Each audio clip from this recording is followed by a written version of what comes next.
So we are the code detectors, and our data set was about crimes in the US and incarceration rates. So our website is made to show how safe different states are based on incarceration rates. So the motivation of our project was for people to see how safe their city was based on those two factors, but also for people to see if mass incarceration actually improves safety or worsens it. So just a little facts about our data. The state and federal prisoner populations were published by the National Prisoner Statistics Program. The state crime and population statistics were published by the FBI Uniform Crime Reporting Unit. And our data set had over 800 rows and 17 columns, but we only used 13 of those because some had too many null values and others didn't exactly match the way we wanted to go with our data.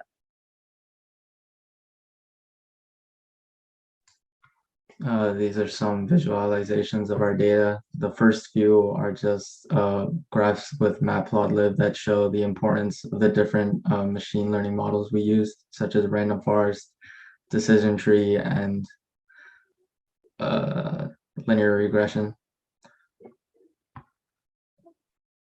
This final one just shows the prisoner count in a box plot, which prisoner count per state or jurisdiction. This scatter plot shows the total amount of violent crime based on the prisoner count, where you can see that the prisoner count, the more prisoners there are generally, there are more violent crimes as well. The next bar plot shows the amount of aggravated assaults per cases per state or jurisdiction, and the highest amount of cases are found in California, Texas, and Florida. We also have these buttons, which bring you to other graphs we done using Plotly, which are interactive. This one shows whether or not crimes include jail or not, and the same states and burglary show the highest amount of includes jail or not.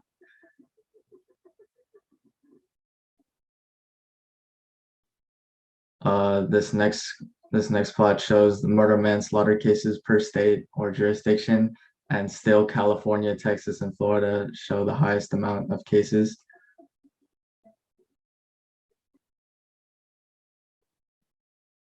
This next line graph is also done using Plotly. It shows the amount of prisoners per state or jurisdiction, and the same states still have the highest amount of cases of crimes.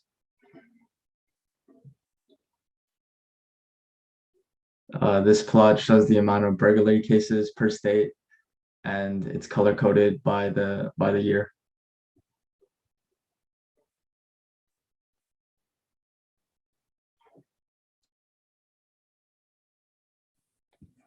Our correlation plot helps provide a visualization of the correlation between independent variables in the dataset that we used. To simplify this, it shows how one variable affects another variable.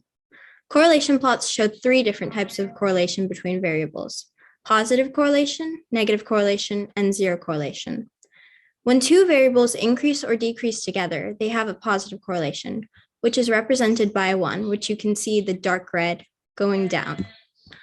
When one variable increases and the other variable decreases, it has a negative correlation, which is represented by a -1.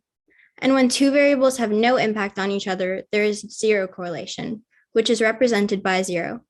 Correlation indicates the strength of the linear relationship that might be existing between two variables. So for machine learning models, we have implemented 3 machine learning models. The first one that I implemented is the linear regressor. So linear regressor is a type of regression test that uses to define the direct relationship between the dependent and the independent variable. And the formula to find the linear regressor is y equals mx plus b, but y is the dependent variable, x is the independent variable, m is the estimated slopes, while b is the estimated intercept. The second machine learning model that we implemented is a random forest regressor, and it's a supervised learning algorithm that uses ensemble method to solve both regression and classification problem, and that's the advantage of it. And the ensemble learning method is a technique that combines both prediction from multiple machine learning algorithm to make a more accurate prediction than a single model. And the last machine learning model that we implemented is the decision tree regressor, and it's a supervised learning that uses approaches in statistic data mining and machine learning, and it splits data into portion and then continues splitting each portion into small groups as the method moves up. And after testing, the model works best for our data sets is decision learning, decision tree regressor, and the random forest regressor. But the random forest regressor is better because the decision tree are the graphs that illustrates all the possible outcomes of a decision using a branch approach, while the random forest algorithm output are a set of decision trees that works according to the outputs. And a random forest consists of multiple trees of each branch on a random sample of training data, while decision tree is only consists of a single tree, which is more accurate. And now I'll pass it to Alvin. As already mentioned, we used 3 different models, and different model means different results. And we need to find a way to compare those models, to compare the performance, to find the best model that suits the best for our project.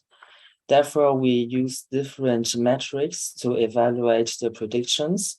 The first one is called the mean square error method, and this is an example of a linear regression model.